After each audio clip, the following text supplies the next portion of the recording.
अपने घोड़े पर बैठकर आगे की ओर बढ़ गया।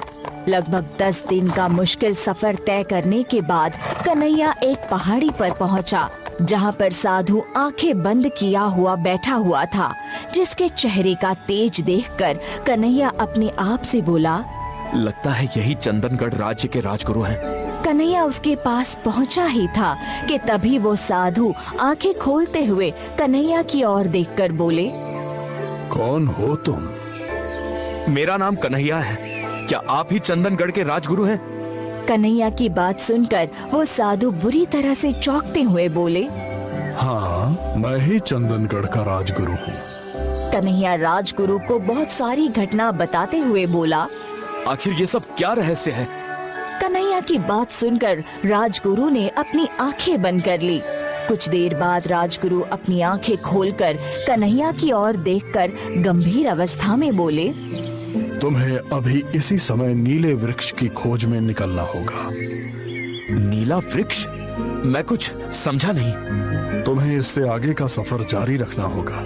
इन्हीं घने जंगलों के आगे एक ऐसा जंगल भी है जहाँ पर इंसान नहीं रहते। उस जंगल की सीमा पर एक नीले रंग का घना वृक्ष है। तुम उस नीले वृक्ष के पास पहुंचोगे तो वो जादुई नीला वृक्ष तुमसे तुम्हारा परिचय पूछेगा। तुम उसे अपना परिचय बता देना। चंदनगढ़ के राज्य में जो भी घटनाएं हो रही हैं और इन घटनाओं का जो भी जिम्मेदार है, वो नीला वृक्ष तुम्हें उसके पास पहुंचा देगा।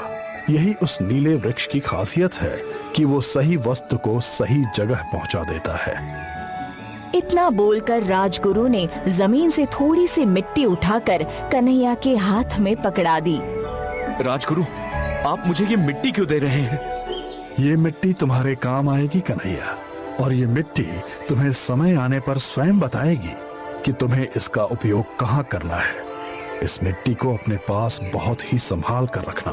अब समय व्यर्थ मत करो, आगे का रास्ता बहुत लंबा है। मेरा आशीर्वाद तुम्हारे साथ है।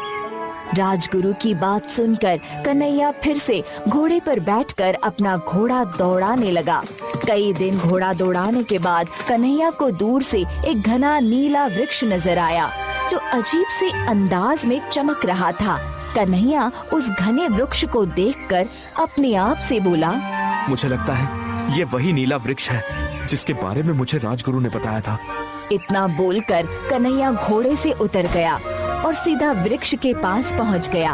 अचानक उस वृक्ष के अंदर से एक इंसानी आवाज कन्हैया के कानों में टकराई। कौन हो तुम? मेरा नाम कन्हैया है। तुम क्या चाहते हो?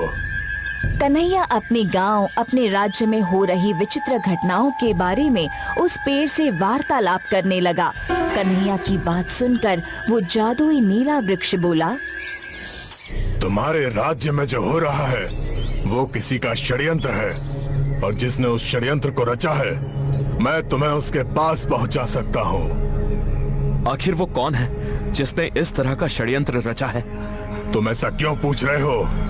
मैं तुम्हें सीधे उस व्यक्ति के पास पहुंचा दूंगा जिसने ये षड्यंत्र रचा है। दुश्मन से लड़ने से पहले उसके बारे में जानना भी आवश्यक होता है। तुम वाकई बलशाली होने के साथ साथ बहुत चतुर भी हो। मेरी बात ध्यान से सुनो। इस ब्रह्मांड में तुम्हारे जैसी ना जाने कितनी दुनिया और मौजूद है। उन्हीं दुनिया में एक काली शक्तियों के मालिक की नजर इस पृथ्वी पर है, मगर उस पृथ्वी पर कब्जा करने के लिए इस पृथ्वी के बच्चों की शैतान को बलि चढ़ानी होगी।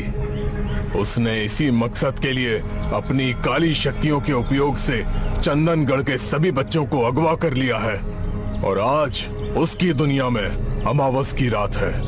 आज रात को उन बच्चों की बलि देकर शक्तिशाली हो जाएगा। उसके बाद वो इस पृथ्वी पर आने में सक्षम हो जाएगा।